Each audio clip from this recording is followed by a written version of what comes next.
So, of course, we are the most populated country in the world, and we are also making babies at a much faster rate.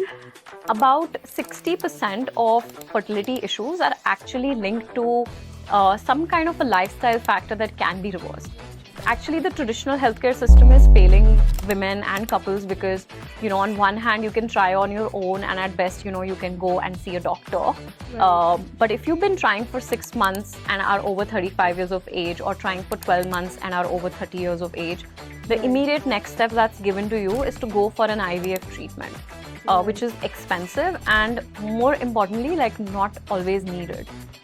So UV comes in as this middle solution where we say, hey, between trying on your own and actually going for IVF, there is actually a solution that works, that's affordable. 70% of women in India face menstrual health challenges, and we are not able to tackle that. That's a huge looking at our population. Because urban India is one part of the story, but then even UNESCO has said that 50% of India still does not have access to basic period care.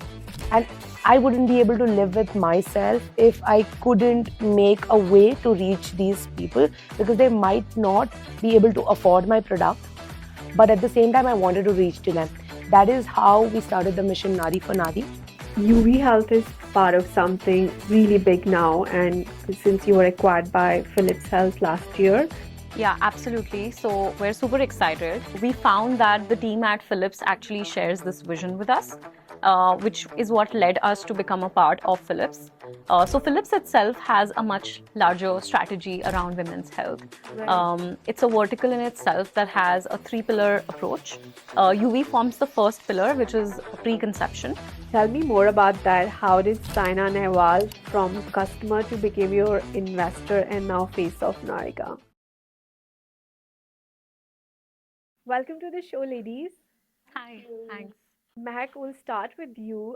You were a VC before, and now you're a founder. How has been journey like for you? Yeah.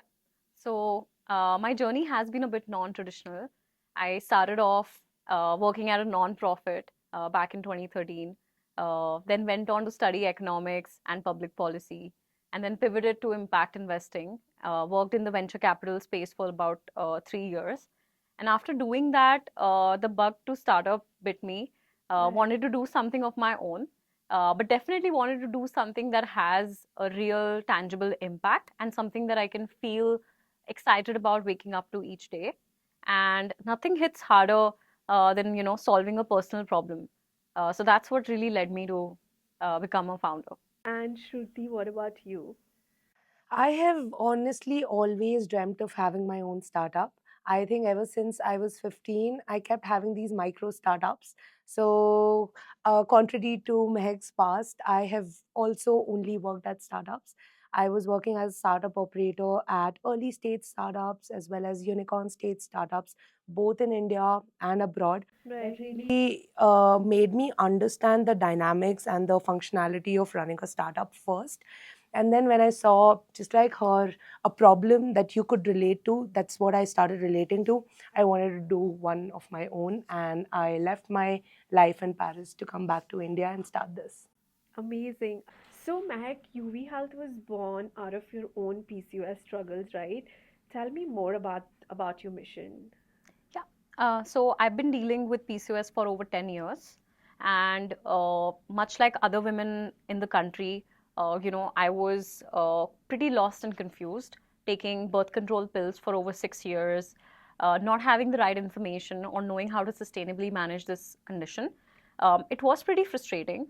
And then finally, when I stumbled across the right information and resources that helped me in my journey, I realized how impactful this could be if taken to millions of women who are currently dealing with PCOS in India. As you Right. know now, 1 in 5 women in India suffer from PCOS. So with that in mind, I wanted to build a holistic, tech-driven platform that could educate them and empower them with the right resources and support ecosystem to manage this condition sustainably. And also, like, I still feel like PCO is a mystery, right? Isn't it? It is because PCOS doesn't affect everyone in the same way. Right. So no two women with PCOS will have the exact same issues. It's a cluster of symptoms. Some gain weight, some don't. Some have mental health issues, some don't. Acne, hair loss, struggling with fertility, of course, is Right. a big challenge associated with PCOS for many women. So, Shruti, I'll come back to you. Like, menstrual health space is so crowded in India, right? What sets you apart from rest in the market? Got it. So when I was living in Paris, I realized that there were really good quality products that were available for women, and everybody had access to it. And Indian women were still struggling with pads, which to Right. me sounded like a 50, 100-year old outdated product that hasn't really had a disruption of its own. Because even if you see the disruptions that are there in the market, they're slightly not slightly, they're almost double or triple as expensive when it comes to Right. traditional products. So that's when my brain started thinking about what do I do to give women a convenient and a safe solution at the same time. When I digged in deeper, I realized that 64% of urinary tract infections are actually linked to poor menstrual health. And Right. that really started bugging me and made me really build a product first company that could allow us to build not just a period underwear, but a period underwear that is A, more absorbent than a pad, B, antibacterial tested in a lab, not made out of toxins, not made with PFAs that affect women health, Right. and C, it should be easy to adopt. So we've seen a struggle with tampons and menstrual cups, and they have had cultural friction because of Right. obvious reasons. So wearing an underwear wouldn't need that much teaching to women to know that they 100%. have to just wear an underwear. So Right. that is why we built this product, and that is also what sets us apart in the industry. So, your product is basically tested in German labs, right? Yes. So Okay. one of the most leading German labs is Uvi Health. Right. That is the company, that is the lab that has tested us for over 50 toxins that Right. are considered in usual disposable products. Right. And we are also treated with antibacterial treatment Right. that allows women to have a safe solution for their periods. Right. And what is the criteria to get these lab tests done? A couple of things. It starts, if I'm only talking about period underwears, Right. it starts from the kind of fabric you're sourcing, Right. what kind of chemicals go into the process of dyeing the fabrics, and then the chemical process to make the fabric more durable, etc., etc. So it comes from the sourcing. Then Right. it goes on to the aspect of using the right layers that ensure the absorption of the blood that comes. Then Right. it also goes into the layers that ensure that the underwear is leak proof. So if Right. I go through the journey of an underwear, it would be from sourcing to the kind To of products, like the kind of elements that go into it, and then right. finally the kind of effects that will be on the underwear after you start washing it. So we Right. also tested for what happens after the girl starts using the underwear and Right. then washes it. Does the antibacterial activity just go away? No. Yeah, my next, I was just gonna ask Yeah. you that. Yeah. Yeah. So it No. lasts for us. It lasts for about 100 washes, which Okay. is usually more than what an underwear lasts to women. So we've ensured that the dosage is to allow 100 washes. And a Right. usual underwear, I'm talking about big brands also, an underwear would last you about 70 to 80 washes. Right. So, Mehak, UV Health is part of something really big now, and since you were acquired by Philips Health last year, what does this partnership means for your mission? Yeah, absolutely. So we're super excited. At UV, our core mission is to help women and couples who are trying to conceive get pregnant without, resorting to interventions that are more expensive and intrusive.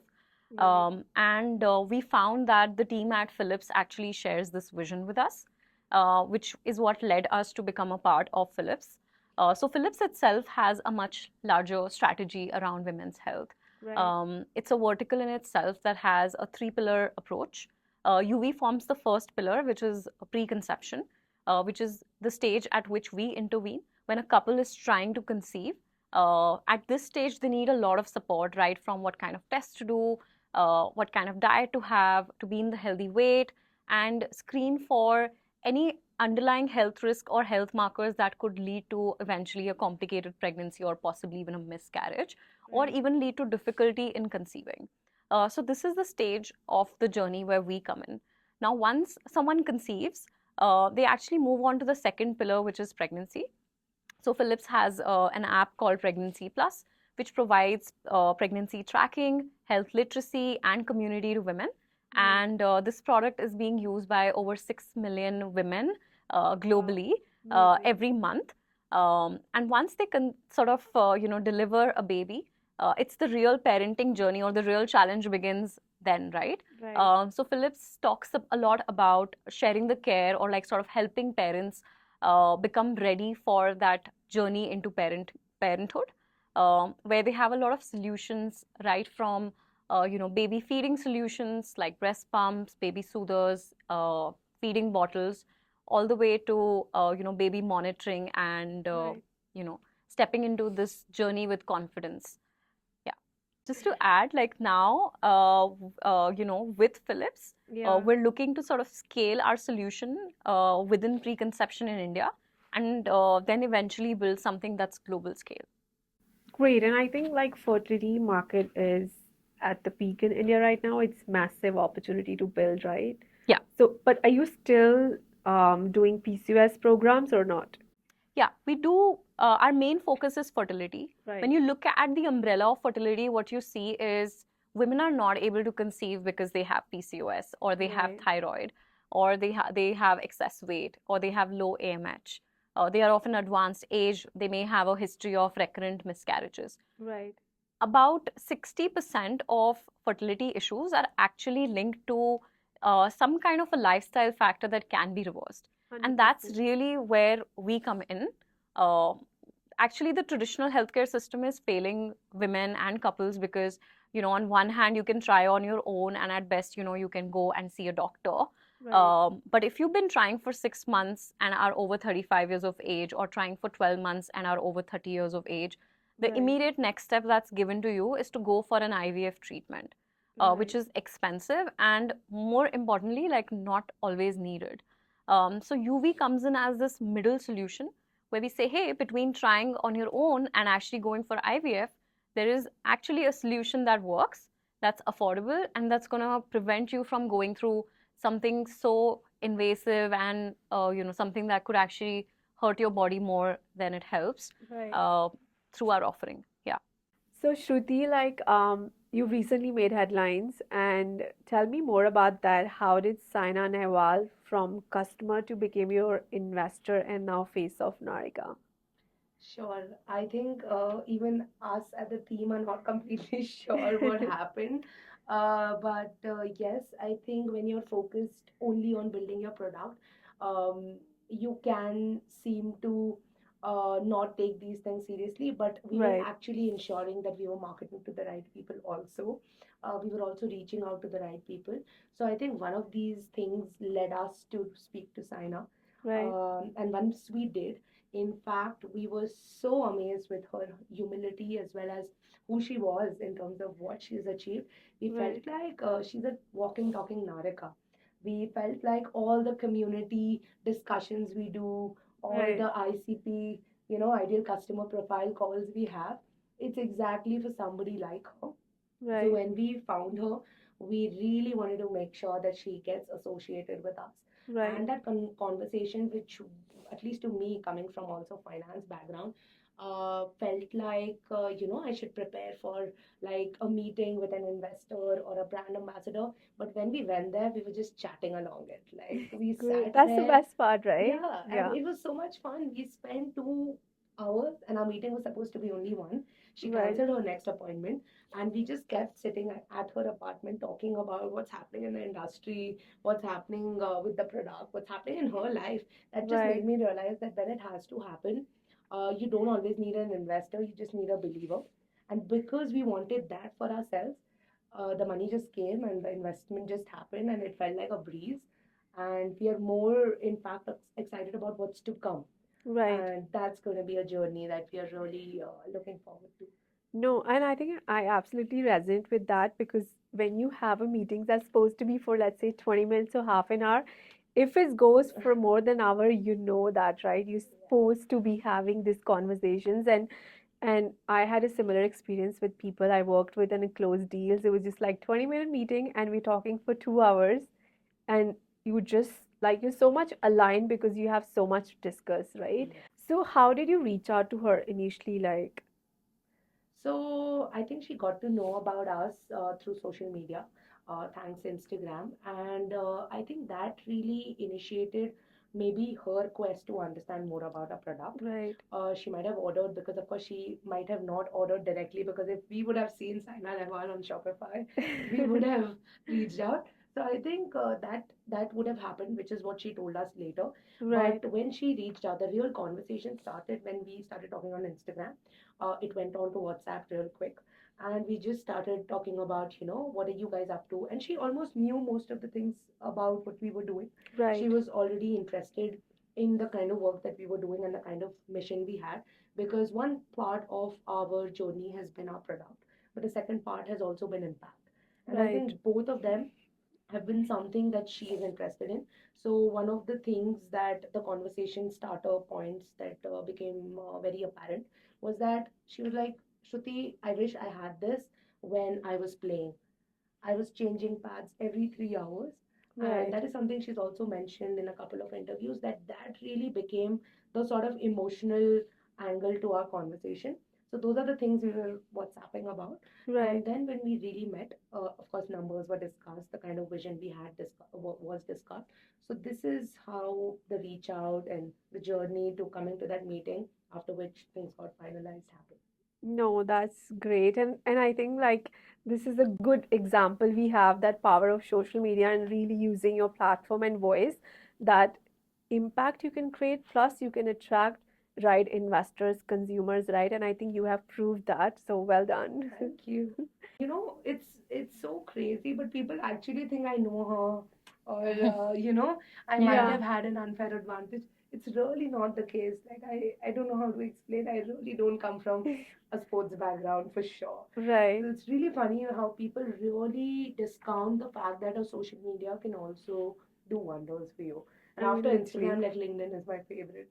You can add whoever you want. I think I've also realized like, yes, Instagram is also equally important, which I wasn't thinking earlier.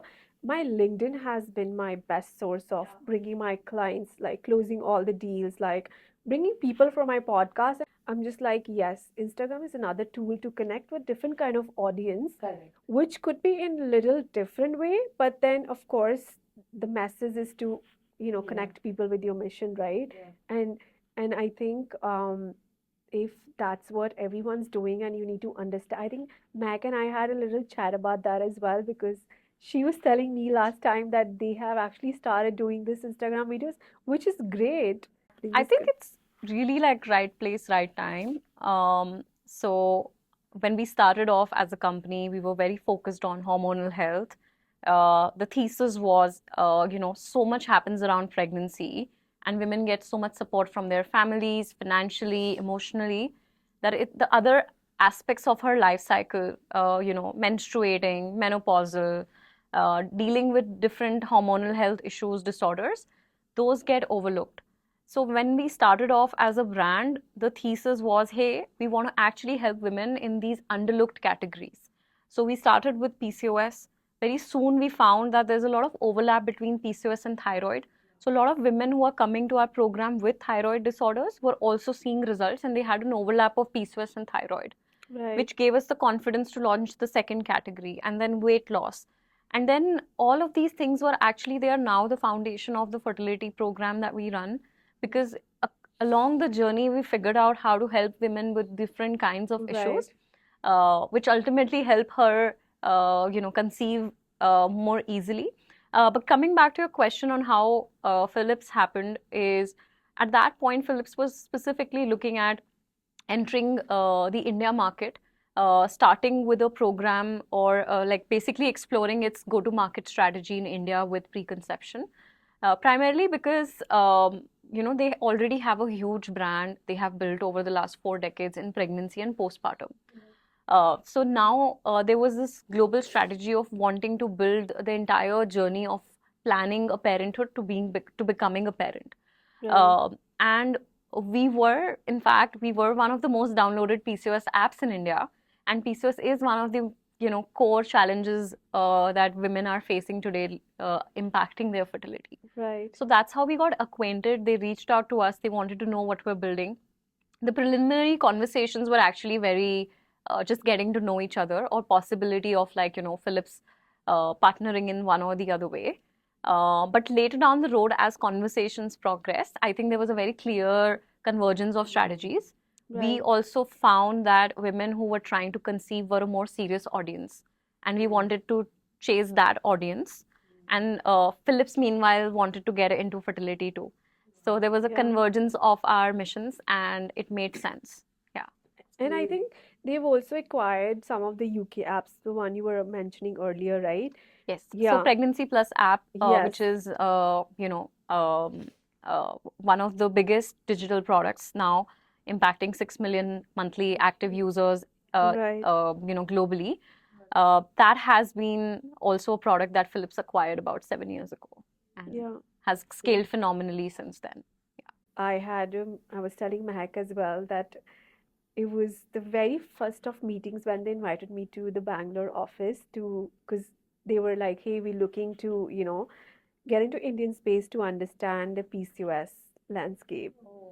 Yeah, but I Yeah. just didn't know that that will happen with Mehak. It's like Yeah, it's a small world. the ecosystem is so small, like Yeah. everyone's just connected somehow. Yeah. Yeah. So, Mehak, coming back to you again, India has 20 million couples struggling every year for fertility, and how are you helping them through your platform? Yeah. So of course we are the most populated country in the world, and Yes. we are also making babies at a much faster rate. So yeah, 20 million couples trying to conceive every year. 1 in 6 out of those couples are actually dealing with infertility. And then there are more couples who are also dealing with some kind of subfertility issues, which means it's not technically classified as infertility yet, Right. but there are known challenges that they're dealing with. Um, at the moment, there is one extreme end of the solution, which is sort of, to try on your own, and the other to kind of go for interventions. What UV is building is, of course, the missing middle, Right. where through our lifestyle program, we provide them holistic support to actually conceive. Now, what that entails is that we understand the core issues that they're dealing with. Right. With women, it's typically hormonal health issues, weight issues, advanced age, low AMH, etc. With men, it can be, cholesterol, diabetes, pre-diabetes, heart health issues, etc. These lifestyle disorders are reversible. So what we do is we pair every participant in the program with a nutrition coach. Right. The coach does a one-on-one interaction with the user to understand their lifestyle factors and gives them a personalized fertility diet plan. And then we have a component of fitness in the program through the live yoga workouts that we conduct. Right. So a user can, from the comfort of their home, participate in any of the 300 plus live sessions that we offer every month. Through these group sessions, again, they're able to work towards their issues. Besides nutrition coaching and yoga, we also offer mental health support Right. and a support community, because trying to conceive is also a very emotional process. There is Right. societal pressure, there is, just the stigma of dealing with infertility and not being able to talk about it with your friends or family. Right. So what we realize is that a community of people who are trying to conceive is actually the best emotional ecosystem you can give them. Right. So yeah, that's basically our offering in a nutshell. There is an app and a program, and it comes together. So these are the metrics that we track very closely. And then, of course, we also measure our conception rate. So currently, our 6 month conception rate is actually comparable to, slightly better than what a couple would have in terms of success rate of going through one IVF cycle. Right. So that's, yeah. That's pretty impressive. Yeah. And do you also have like AMH test and all that? Yeah, we do offer end-to-end diagnostic services too. Right. So we work with partners like PharmEasy, and we've curated specific packages for PCOS, fertility, thyroid, testing for women as well as now for men. Right. And when someone is trying to conceive, they can see based on their condition uh, what kind of tests are best suited for them. The coach Right. also guides them through this process. Got it. And again, from the comfort of their home, they can get tested. Okay, great. So there's a proper guidance to choose a test, right? Yes. Okay. So Shruti, like in India, the average menstrual product costs 300 rupees a month, right? Which adds up, which typically is a lot for someone, especially if you look at rural India. And your products is priced at 700. So how long does that last for if someone, spends that money? What's the math behind, period panties versus pads or cups? Got it. So I think I'll do a little bit of maybe understanding of all the products so we can Yeah. understand, because just comparing it with pads might not be the most fair thing to do. So if you start with the most low grade, like those pads that you get off any kirana store or your medical shops, the average cost for a menstruator, even if it's rural, would be approximately more than 1800 rupees a year. And what you're saying, which is 300 rupees a month, is for a good pad like your Sophie and like the stuff that, I don't want to take names, but you get my point. Like the ones that are at least having like wings, having like ultra protection and all of that. Right. So that would be somewhere around 3,000, 3,500 a year. And if you go to the new age brands, it would go up to 5 to 6,000 a year. So it really depends on what you're choosing. That's the first thing for the basic Right. understanding of understanding the pad industry. Now, when it comes to other products like a menstrual cup, you can find it anywhere starting from like 600 rupees approximately and going up to like not more than 1,000. So it's the cheapest. Honestly, menstrual cup is the cheapest alternative out there. And when it comes to tampons, I wouldn't consider it that much of an important discussion here, Because India is not a because tampon India does market. not use it. But still, Yeah. just for context, if Right. somebody wants to and is watching this, it also costs about the same as a pad. Like if you take a very expensive one, then let's say 4 to 5,000 a year, and if it's the decent grade, it would be like 2,500, 3,000 a year. So when we started pricing our products and the kind of quality we were building, our ethos were around the best value versus price ratio has to be achieved. And we knew that we can't just compare ourselves to the period underwears in the Indian market, uh, because that wouldn't be fair to a consumer who's choosing between products. So if it comes to our products, how we have priced our products is that if a girl can spend 2,000 rupees in a year, Right. she can get access to about 4 underwears in general. It could be lasting her for definitely 2 years, but it could be lasting her for more as well. But an ideal girl from our website chooses about 5 to 6 products and she's good. So essentially, a period underwear comes in a heavy flow and a light flow. So a girl can combine based on her period cycle. So let's say if I have heavy cycle on 2 days and light cycle on the next 3 days or whatever. So one can choose, okay, I want 4 light underwears and 2 heavy underwears, ensuring that you still have the same mindset. When you're choosing a pad, you're either taking heavy flow or a light flow. So same Right. mindset can be applied. And then with a combination of 5 to 6 products, a girl can go on without a problem for 2 to 3 years. And that math is approximately about 2,500 rupees.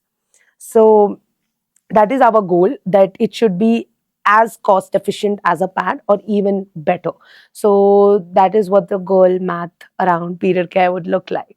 Great. And also, like, I always have this fear, to be honest, because, like, since you're in industry, I want to ask you, um, if you wear it first day and you always have this fear, oh my God, like, if I'm gonna sit, the stain might go to my pants. Like, how do you ensure that? Like, because there's still many people just don't want to use it, right? Yeah.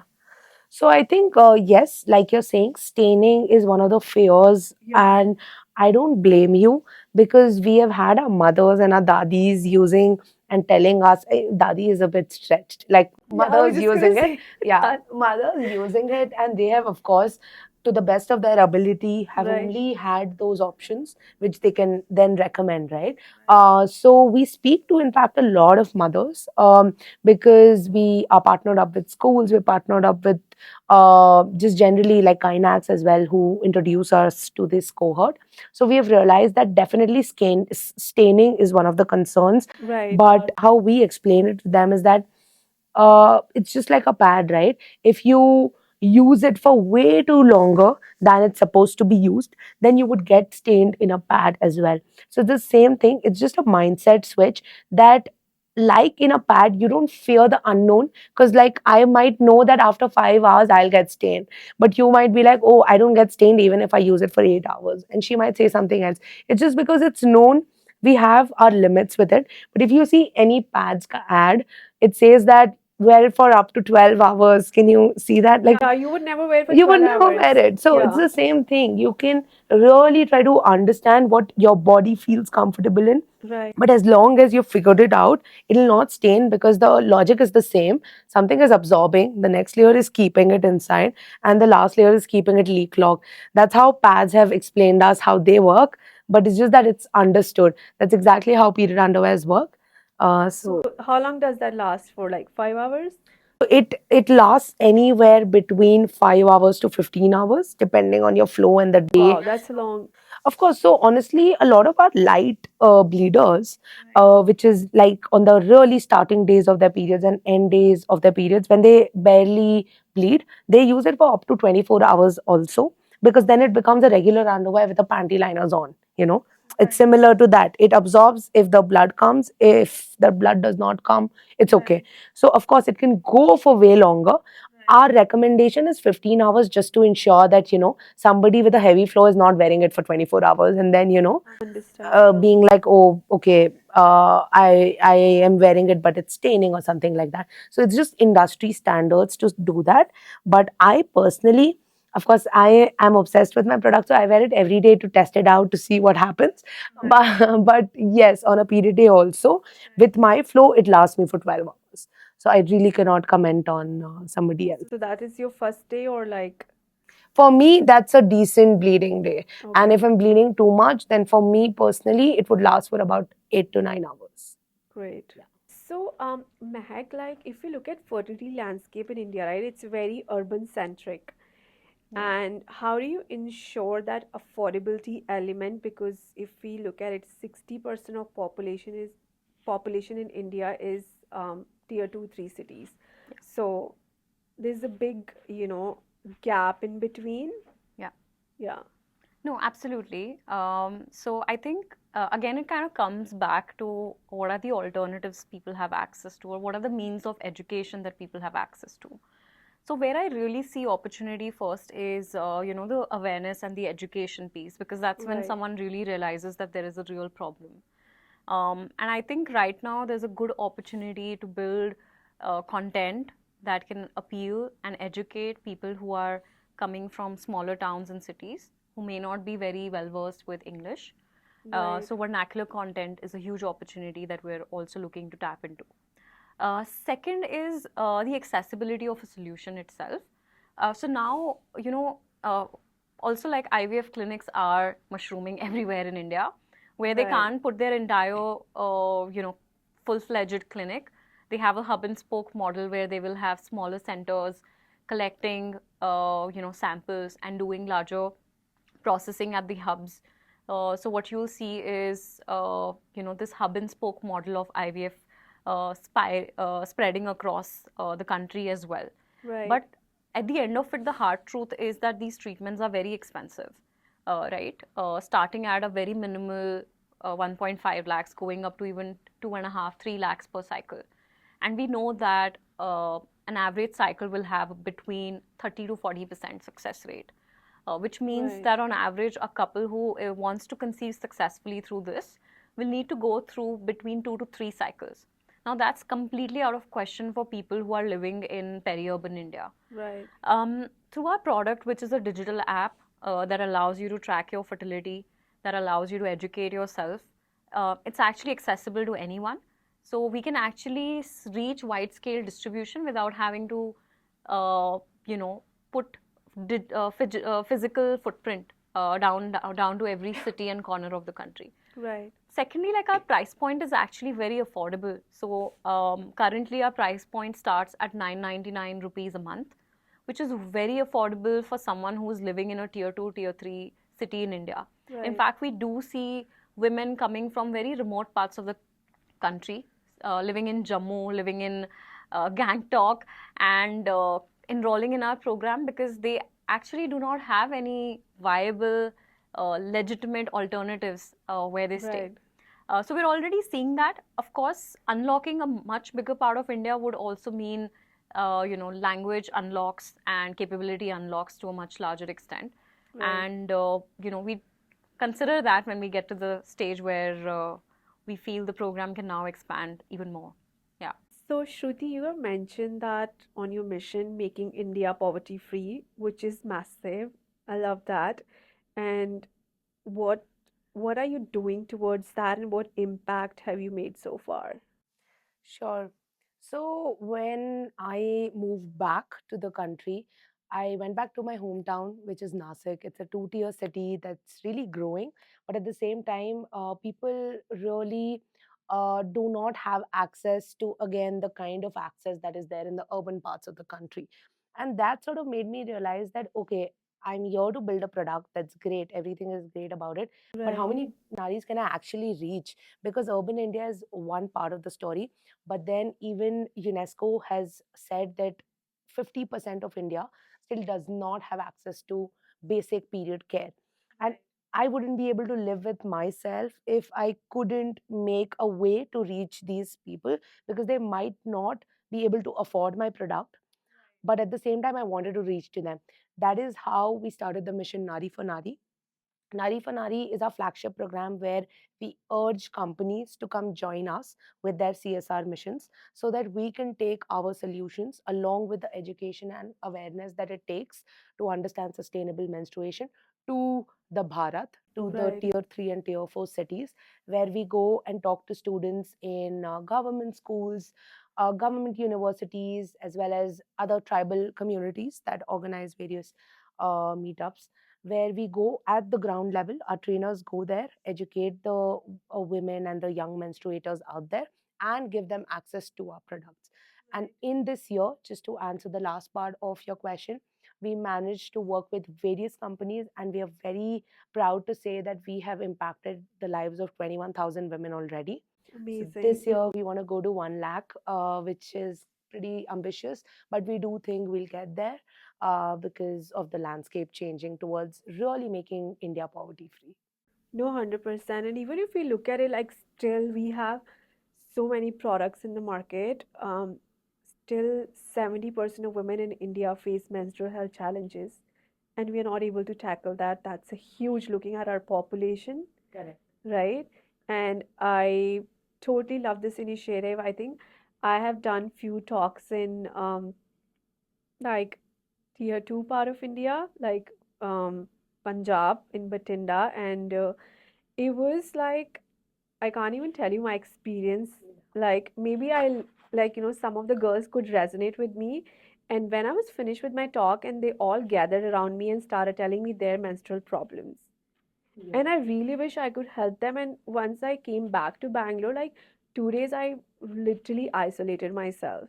Yeah. Because it was something like me that I never thought that, yes, even access to, um, good period products is still challenge for many people in India. And these students are data analytics students who are studying in universities.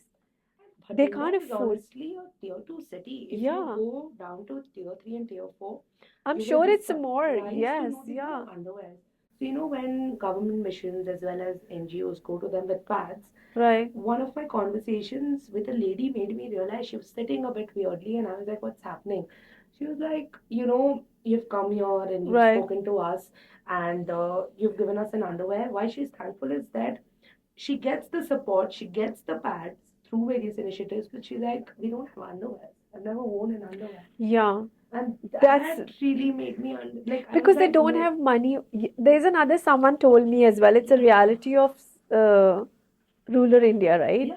Yeah. And that's one of the reasons why we always keep saying convenient solution, Right. because that's why in our Nari for Nari mission, with India being poverty free, that's Right. possible because we don't have to then think about it for 3 years. Right. So that way we'll be able to impact them, because if they get pads and they get disposables in general, Right. after 3 months or 4 months of the supplies that is given to them, what would they do? So this is very interesting question actually, and I think we had a brief chat about this as well. Since you're very service focused, right? Do you think it's a scalable model? And do you ever plan to go into products? Like I see so many companies, they start with service model and they pivot into products later. Yeah. No, I think people often think that, once you have a product, all you have to worry about is distribution. And scaling a service obviously is much harder because it involves people, training, consistency, quality. Having said that, I think service models have scaled in the past, Right. and they can scale if they are well executed.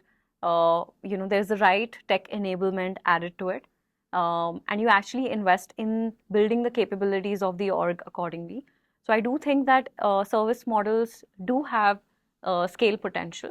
Right. Speaking of UV as a solution itself, like in the last year since we launched our natural fertility program, we've reached 3,000 plus women. We've been scaling at 35 to 40% growth rate month on month.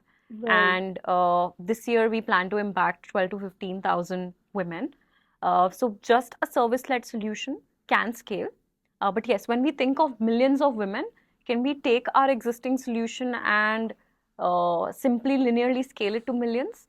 Possibly not. And we Right. are already thinking, how do we use our product as a means of leverage to make the experience more scalable? And that's where Right. tech comes in, I feel. Yeah. As of entering products, I would say at the moment it's not on our horizon. Right. But if there is a product that would make the experience of trying to conceive better, and if we felt that we had a unique advantage in the offering, a unique value proposition, then we would Right. certainly consider doing that. Yeah. So, Shruti, I have a similar question for you. Of course, scaling becomes challenge for even product companies as well, right? Are you just like really metro cities focused, or do you have a plans to go to distribution in tier two, three cities across India? Of course. So, definitely scaling in today's traditional D2C challenge has been posing challenges to a lot of founders. Very, very aware of that. I think, but definitely today's mantra, I would say, to how D2C, at least in my opinion, is scaling is through a community. And that is exactly what we are trying to build. So, if you see the kind of efforts we are taking, whether it's to onboard Saina Nehwal as a brand ambassador and our supporter, or it's to do our partnerships with schools and Right. Kynax and so on. It's all coming from the need to understand that the consumer still wants to be a part of community and something bigger. So Right. to scale a product company, we see that being the future of how brands can actually scale, and at least that's what we're trying to do. And when it comes to going to tier 2 and tier 3 cities, of course, I come from a tier 2 city. So I think understanding the mindset around cost sensitivity comes very, very naturally to me. And that's why we are expanding into new channel models for them. We are partnering up with chains of schools that can give us access to multiple tier 3 cities and 2 cities at the same time. And let's see how it goes. Amazing. I think the school is the best way to reach and plus also create education and awareness about menstrual health, right? Yeah. No, great. I think we are almost done, and I have a last question for both of you. And Mehak, you can answer first. What's your advice for someone young who's listening, who wants to build or work in women's health space? Yeah. I think what I would say is figure out your, like a lot of first time founders obsess about perfecting their product. Right. And once the product is perfected, they realize that there is a much giant, harder task of finding distribution. Right. The way I look at it is, product is a very defined problem Right. that you as a smart person will be able to solve. because it's in your control. Distribution is a much more undefined, unstructured problem Right. that will take much more iterations and experiments to figure out. Right. So spend as much, if not more time on figuring out distribution as you do obsessing about your product. Right. No, definitely. And Shruti, you. I think I have a slightly maybe different take on this. I feel like building a product, at least in the space that we are in today, consumers are getting smarter and smarter. And I think exactly what you say, you need to focus on the product also in today's day, along with the distribution, which cannot be taken lightly. But at least in, I think where the D2C brands comes in, where I can most comment is that today's access to distribution for a D2C brand is figure outable. So if you're a founder who has perfected a product, in fact you can list on Shopify for 30 rupees, you can list on Shiprocket for free, I think. You can easily set up a basic distribution model that can allow you to go and deliver your products at a customer's doorstep. Right. So most of the founders take that step lightly and think anybody and everybody can crack distribution. Right. I think in today's era, it's a combination of both. So I really urge founders to really first convince the first 100 people who A, they can distribute to, and B, who's willing to pay for it, and then go full-fledged. Because today, it's really, with the kind of information that's going around, it's really easy to really feel that, okay, I have had this problem and here's the solution to it. But try to understand if 100 people at least are going to buy it. And once they have, sure, go out all out. 100%. Okay, now it's a fun part. We have a quick rapid fire. So Mehak, you scroll LinkedIn or Instagram? Instagram. And Shruti, LinkedIn. work from home or work from office? I'd say hybrid. Okay. I like working from office, but when I'm lazy, then work from home. Yeah, me too. I need to dress up and get into my Yeah. zone. Yeah. Okay. Little controversial for you maybe, but Mehak, cups or period panties? I would say biodegradable pads. Okay. Period underwear, come on. Of course. Uh, build fast or build perfect? Fast. Totally, I agree that. Okay, what's in your bag, Mehak? Two products. AirPods, Okay. lipstick.